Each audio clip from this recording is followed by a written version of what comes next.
Guys, sa video natin ngayon ay ituturo ko sa inyo kung paano gumagawa ng MTS or manual transfer switch.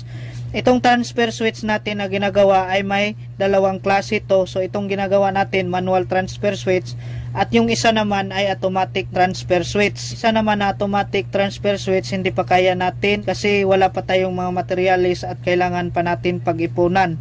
So kapag naipunan na natin at makabili na tayo, so gagawa tayo ng automatic transfer switch. So ngayon dito muna tayo sa manual transfer switch.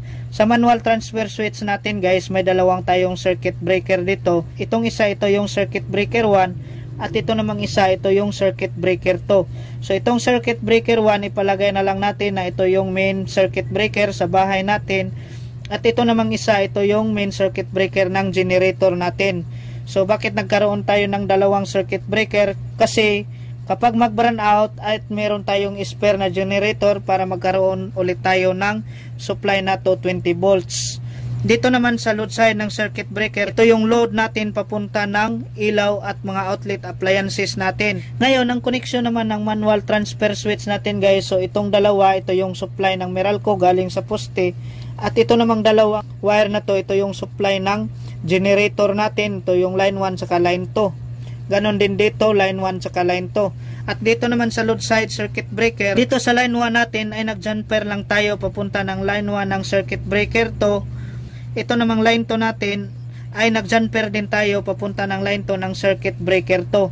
Kasi pag mag-burn out, may supply pa rin tayo na 220 volts kasi nag-jumper tayo dito sa load side ng main circuit breaker natin para magkaroon tayo ng 220 volt supply. Example, nagkaroon ng burn out si Meralco, automatic patay yung supply natin. Dahil nag-burn out si Meralco, so ang gagawin natin ay off itong main circuit breaker ng Meralco at tapos meron tayong spare na generator, pandarin natin at kapag may supply na, so pwede na natin itong i-on yung main circuit breaker natin para magkaroon na ulit tayo ng supply galing sa generator.